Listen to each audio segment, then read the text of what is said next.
Hey everybody, so welcome to the third week of Shelleen's Halloween color along with Jasmine Beckett Griffith.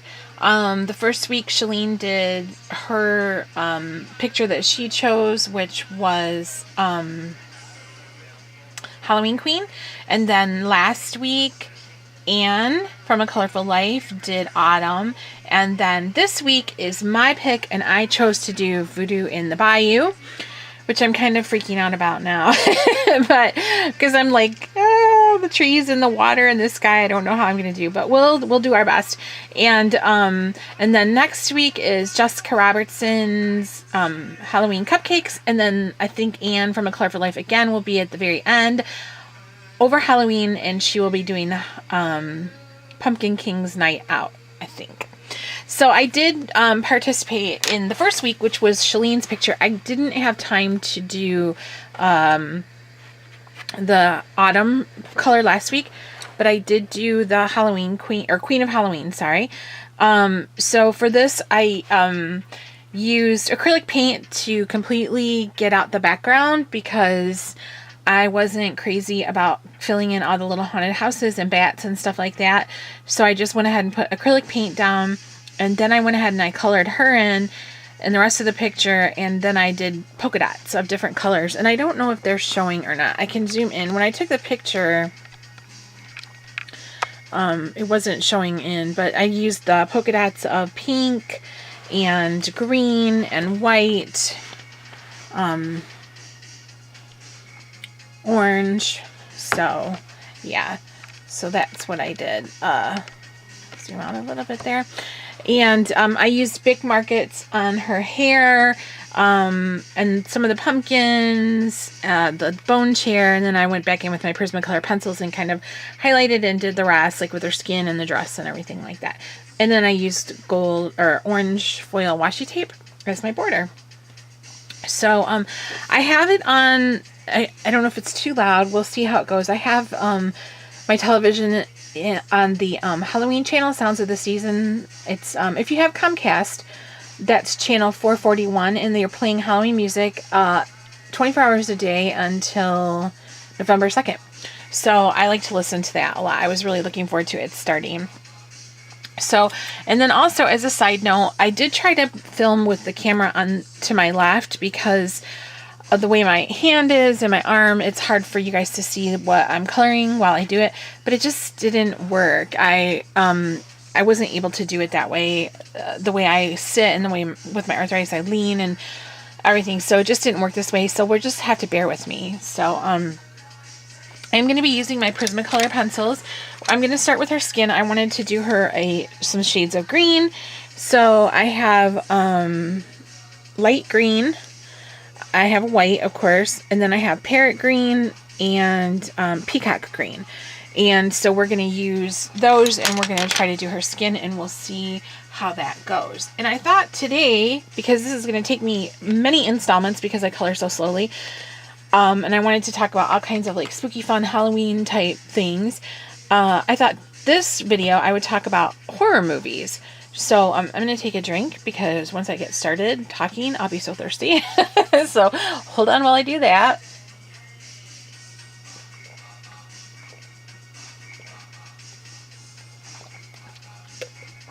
I don't know what this song is called. Every Day is Halloween. Okay. So yeah, I thought while I colored, I could talk about my favorite horror movies because I'm a huge horror movie fan. So I'm going to go ahead and take the light green shade, and I'm going to go ahead and do her skin. And I'll cover all of her skin first with this, and then I'll go in with the darker shades. But and I'll probably turn the book sideways because I do that a lot when I'm coloring. So make sure that you guys can still see. So yeah, so we'll just see how it goes. I'm just going to do like a light layer of the green for her skin. But anyways, so, of course, Halloween season is upon us, and I absolutely think it's my favorite month of the whole year. I've always loved fall and autumn and Halloween since I was a child. And you know, my husband loves Halloween. Also, our love of scary things is kind of what brought us together, since we met on a ghosty message board. But yeah, so we love horror movies. I've always liked horror movies from as long as I can remember. When I was little, I loved to watch the Saturday afternoon creature features. They don't really do that anymore. That's kind of one of those things. I guess I'm showing my age, but it's one of those things that I miss about, you know, the way things are now with cable and everything. But when I was younger, I'm not old now, but when I was younger, they used to show the creature features and stuff like that on Saturdays and Sunday afternoon.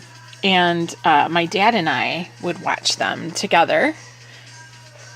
I hope this is showing up. It's very gloomy today, so I have like no natural light coming in. I just have to use my LED light, and it kind of makes like a shadow. But I can see the pale green, so hopefully that's coming through. But anyway, so yeah, I've always loved scary movies, and Keith loves scary movies. So one of the things that we always do is at the beginning of October or the end of September, we make our Halloween or our October watching list, like our viewing list, and we each pull out, because we have like a huge DVD, Blu-ray collection of horror movies. I mean, seriously, I would say we have literally 1,000, maybe, I know over 1,000. I don't know if we have 2,000, but we have tons and tons of DVDs and Blu-rays. So we pull out the movies that we feel like watching, you know, throughout the month. We make a big pile, and we watch our movies from that pile. So I kind of thought what I would do is like talk to you guys about which movies I pulled this year to go into the pile. And I put 10 down, and I have no particular order for these movies. These are just some of my favorite ones to watch throughout the month. And some of them I've already watched. I think one of them I've already watched. But so like, again, these are not in any particular order. The Fog. Now this is a neat song. The one I like to watch is the original Fog. It's from the 70s. It has Jamie Lee Curtis in it. It was one of her first horror movies. I think I know Halloween was her first movie, but I think this was probably like maybe her second or third. It's a John Carpenter film. And it's about this town. It's got Adrienne Barbeau in it. She's a radio DJ. She owns a radio station. And it's about this town called Antonio Bay in California. And it's kind of a cursed town because of some things that the original settlers did to this ship that was coming in to take refuge. And it's just a really good horror movie. It's very simplistic. You know, it doesn't have hardly any blood in it or anything like that. It's just a good ghost story. It's just a good, fun ghost story. I really, really like that. They did do a remake of it with the guy that plays in Supernatural. I always get them confused. I can't remember which one. It's not the one that plays Dean. The one that plays Sam is the guy that's in the remake of The Fog. And it's just, that one's not very good. I would not recommend that. But the original Fog with Jamie Lee Curtis, Hal Holbrook, Vivian Lee? No, I can't remember. Anyways, very, very good. Very good. One of my favorites. And we did already watch that recently. Another movie that I love, I've only known about for a few years now. It's called The Innkeepers. It's not an old movie. I would say it's been released within the last 5 years, maybe. And Keith's nephew, who also loves horror, he told Keith, he said, I think you guys would really like this movie. It's your kind of movie. Because we like movies that are scary, but not necessarily gory. I'm not into slasher flicks. I'm not into any of those kind of like Hostel or any of those type of movies. Although I didn't think Hostel was bad. It was a lot better than I thought it would be. But it's just another ghost story. And what it is, it's a really good, I would highly recommend this movie. It's one of my favorite movies ever. And I always tell people to watch it. It's about this hotel that is getting ready to go out of business, and it's on its last weekend being opened. And so it's down to the bare bones staff. There's just one guy and one girl running the hotel. And there's only a very few guests in it. Like, there's a mother with a child. There's a woman that's a psychic, kind of, that's in town doing like a convention or something. She's there. And then an elderly gentleman ends up checking in. But the staff believes that the hotel is haunted, and they've always wanted to ghost hunt there, but they never could. But since it's the last week that it's open and there's nobody around but them and very few guests, they decide to ghost hunt that weekend and do like EVPs and set up, they're trying to have contact with the spirits and stuff like that. So all through the movie, I was like thinking, this isn't scary. It was entertaining. The dialogue was really, really entertaining. But I kept thinking, well, this isn't scary. So I guess I'm going down to do her neck, and I got to do her ears too.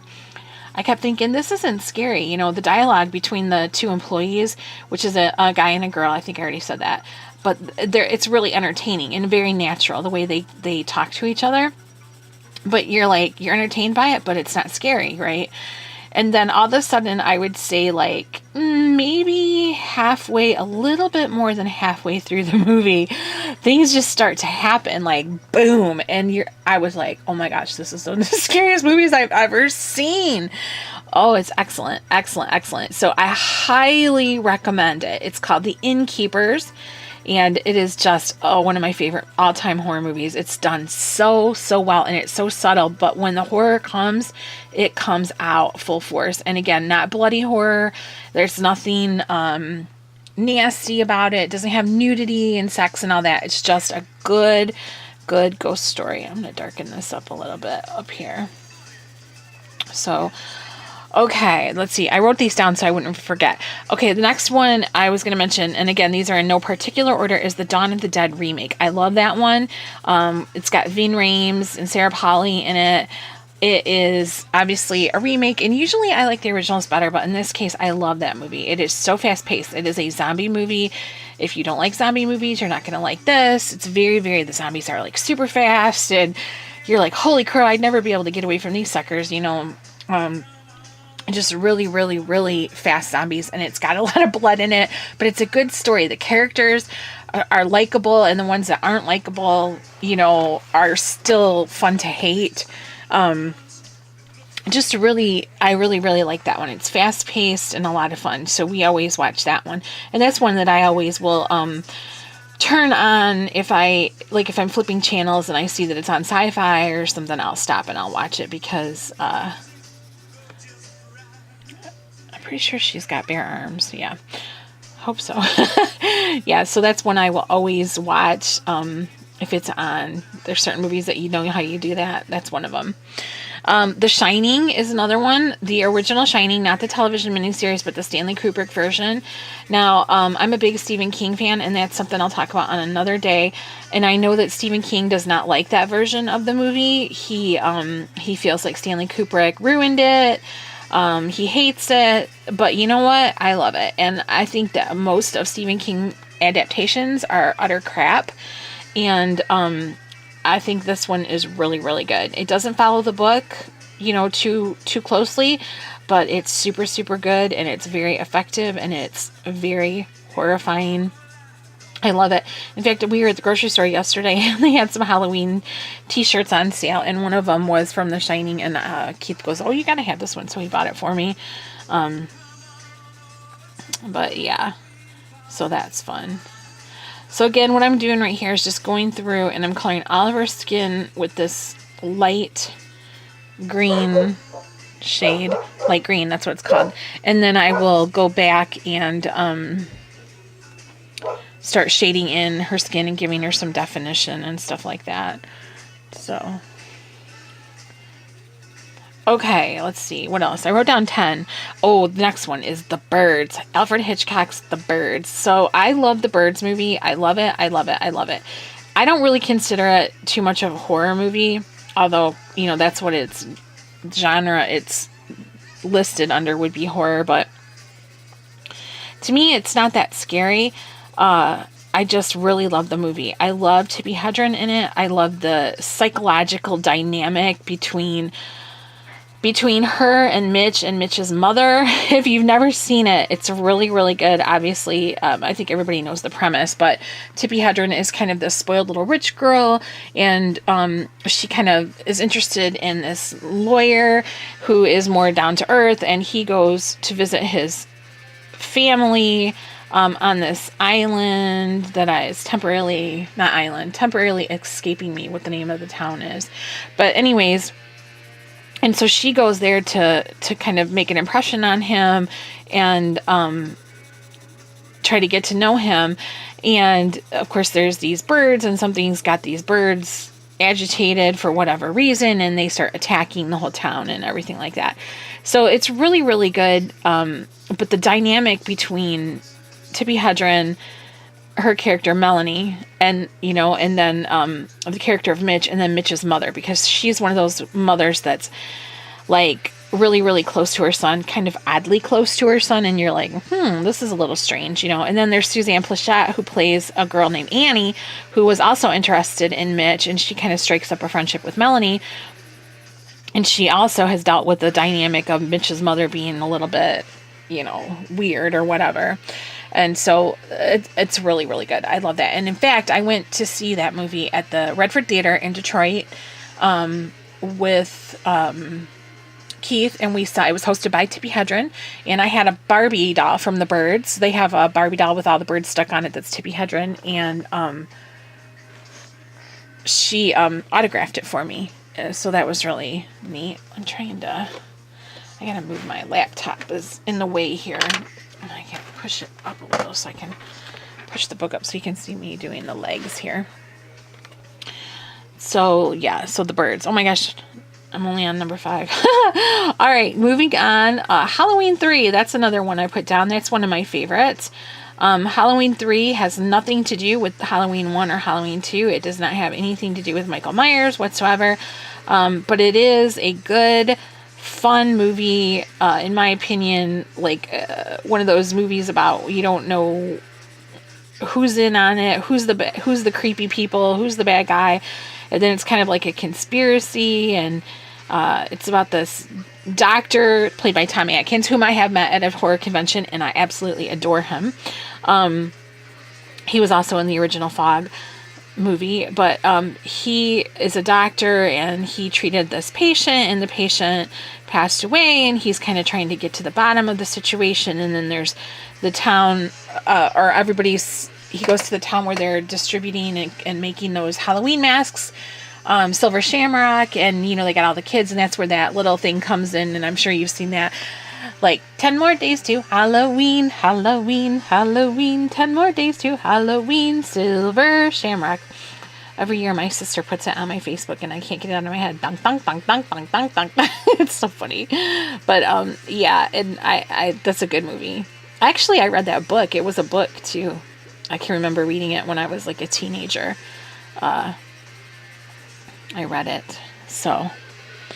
Okay, the next one is kind of obscure, but it is a great movie. It's also from the 70s, and it is called Race with the Devil, and it is only available, as far as I know, on VHS. We have tried to find it on DVD, and so far nobody has done a DVD of it, so it's just available on Blu-ray, or I'm sorry, on VHS, but we do happen to have a VHS player and a VHS of it, so it's really good. Let me tell you what I'm using. I'm using the Parrot Green, and I'm just going to go in and kind of try to shade and darken up her skin, and then if I need to use the Peacock, I will. I'm going to take another drink, though, here.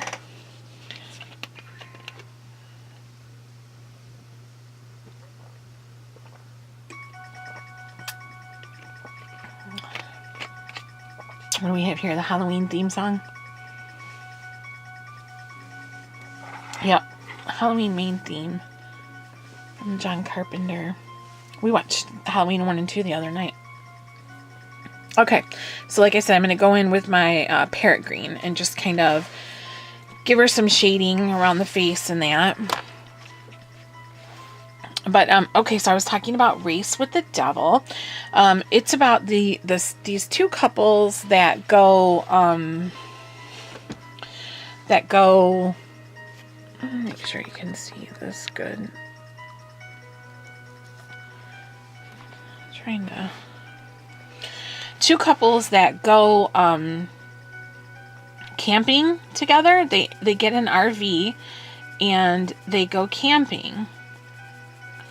Oh, this is quite a distinction, these two greens, but that's okay. We'll just try to be really light with it. They go camping in an RV together, and they inadvertently stumble across a satanic mass going on, where a girl is being sacrificed, and they are witnesses to this sacrifice.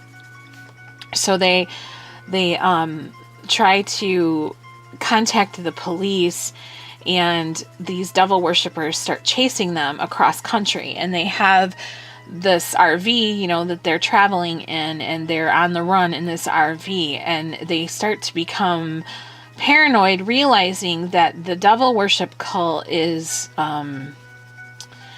pretty much like there's a lot of people involved, and it's kind of one of those things like, who can you trust? People that you thought you could trust are in on it, and that kind of stuff, and you don't really know who's in on it. And in the 70s, devil worship movies were really popular. I don't know what was going on in the world at the time that made those movies be so popular, but they really really became popular in the 70s, and it's a really good movie. I really, really like it. It has, I think, Peter Fonda in it, and Loretta Swit. If you ever watched MASH, she was the one that played Hot Lips Houlihan. She's in that.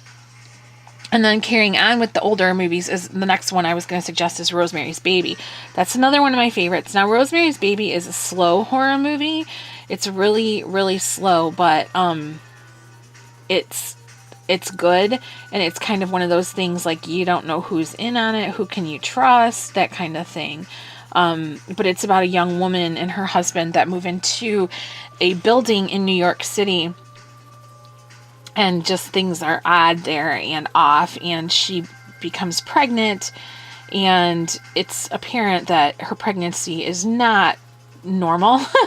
And I don't want to give it away, spoilers or anything like that, but it just, yeah, but it's kind of slow, and it's definitely, because it's from the 60s, so it's got a different type of feel to it, but it's really good if you like your horror more subtle, and you don't want it in your face, or there's not really any things that are going to jump out and scare you or anything like that. So I really like that movie quite a bit.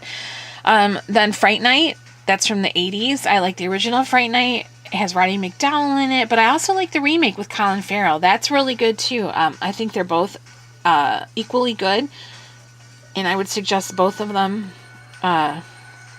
They're fun movies where what happens when a vampire moves in next door, and nobody will believe you that he's a vampire, but you have evidence that he is. So yeah, I like that. Those are pretty good.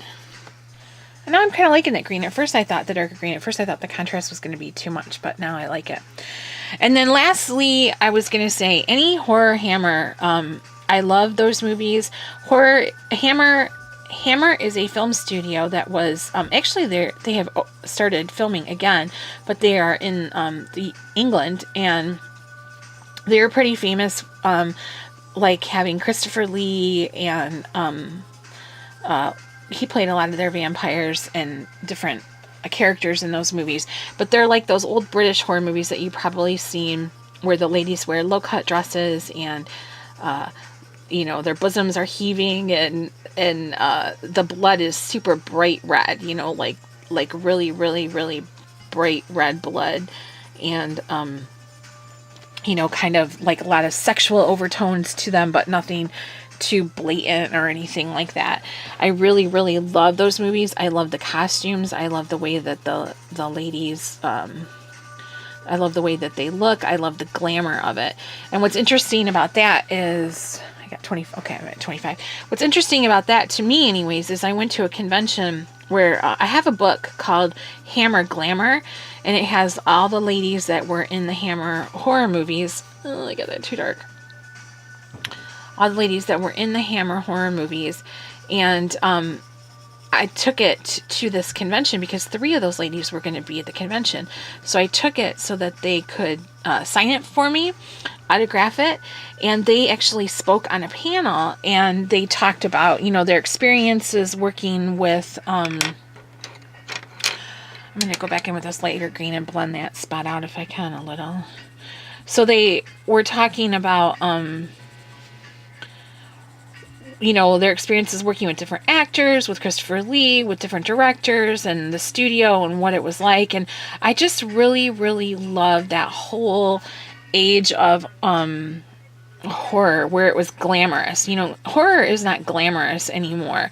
Nowadays, horror movies have chicks running around in wife beater t-shirts, and they're sweaty and dripping blood, and, you know, that kind of thing. And I'm not into that. I liked the horror movies where, you know, the ladies, they had those elaborate costumes and different, you know, different stuff, and just, I don't know, more sophisticated, I guess. I don't know. So it was interesting to see them, hear them talk about that and their experiences. And we got our pictures taken with them. My husband had such a big crush on one of them when he was a little boy, and she was really sweet. I said to her, I said, "You are my husband's first crush." And she goes, "Oh, you're so sweet. I can't believe you're bringing him here to meet me, you know, when he had a crush on me." And I said, "No, it's great. I think it's great. You know, it was like a dream of his to be able to meet you." And she gave me a kiss on the cheek and took a picture with us both. But it was funny because, you know, he's the one that had the crush on her, but I'm the one that got the kiss on the cheek. So that was kind of funny. But she was really, really sweet. And now I'm like confused because I can't remember what her name is, and I can't believe I've forgotten it, but I'll remember it in a little while. But it was fun. So, yeah. So pretty much for this video, because my camera shuts off after 32 minutes, I don't know why. I guess basically all I did was talk about horror movies, which if it bored you to death, I apologize. But because I'm such a slow coloring person, especially when I'm just using pencils, I want to take my time and make sure that I don't mess it all up. So I'll probably have multiple parts to this video throughout the week. I think I'm available every day except for Thursday to do videos on it. Thursday is the anniversary of my stepdad's death, and we are going to go visit my mom that day and take her out to eat and spend the day with her because it'll be 2 years since he's been gone, and I don't want her to be alone that day. She does really well with it, but I just, you know, she shouldn't have to be alone that day. So, but every other day this week I'll be available to do videos.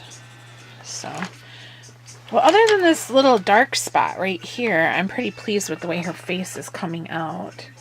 I think what I'm going to do is I'll stop for right now because it's going to shut off at 30, well, I don't know, maybe I'll keep going. I got to make pork chops for dinner tonight, so I think I'm going to film 2 parts to this, and then I'm going to go make my pork chops. And then I don't know if I'll do any more tonight or if I'll just resume tomorrow.